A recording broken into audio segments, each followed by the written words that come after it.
யூகேல ஈஸ்டருக்கான செலிப்ரேஷனான Easter hunt வந்து இன்னைக்கு ஸ்கூல்லலாம் அரேஞ்ச் பண்ணியிருக்காங்க. 2 வாரத்துக்கு முன்னாடியே இதுக்கான மெயில்லாம் நமக்கு வந்துரும். நம்ம இதில கலந்துக்க போறோம் அப்டின்னா, பர் சைல்டுக்கு 2 1/2 பவுன் வந்து நம்ம பே பண்ணணும். எல்லா குழந்தைங்களும் கண்டிப்பா கலந்துக்கணும்னு கம்பல் பண்ண மாட்டாங்க. வேணாங்கிற குழந்தைங்கள கப் கேக் இந்த மாதிரி பண்ண சொல்லிடுவாங்க. எக் இல்லன்னா பர்னி மாதிரி கஸ்டமைஸ் பண்ண சாக்லேட்ஸ்லாம் கார்டன்ல ஹைட் பண்ணி வச்சுருவாங்க. நம்ம குழந்தைங்க போய் அத கண்டுபிடிக்கிறது தான் ஈஸ்டர் ஹண்ட். நான் 2 பேருக்குமே புக் பண்ணியிருந்தேன். விவான் ஆனா ஸ்கூல் போகல. இந்த வருஷம் மிஸ் பண்ணிட்டான்.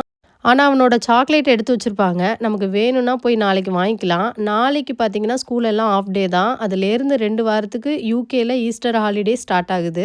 இனி 2 வாரத்துக்கு லஞ்ச் பேக் பண்ற வேலைலாம் இல்ல. ஆனா, இவங்கள மேனேஜ் பண்றது தான் கொஞ்சம் கஷ்டமா இருக்க போது. ஆனா, இப்ப சம்மரா இருக்கிறதுனால பார்க் இந்த மாரி கூட்டிட்டு போய் சமாளிச்சிடலாம். லஞ்ச் எல்லாம் பேக் பண்ணிடுவேன். எனக்கு இவள ரெடி பண்றதுக்கு அதுவும் இந்த தல வார்றதுக்கு பார்த்தீங்கன்னா, அங்கேயும் இங்கேயும் ஆடிட்டே இருப்பா. நம்மலாம் சின்ன வயசுல இங்க எங்க ஆடுனோன்னா மண்டையிலே குட்டு விழும். ஆனா, எப்படியோ கரெக்ட் டயத்துக்கு கிளம்பிடுவோம். போகும்போது எங்க வீட்டு மாடியில உள்ள கேட்டுக்கு எப்போதுமே பாய் சொல்லிட்டு தான் கிளம்புவோம். இன்னைக்கு உங்களுக்கு அத காமிக்கிறேன் பாருங்க. நெக்ஸ்ட் ஒரு வீடியோல பார்க்கலாம். பாய்.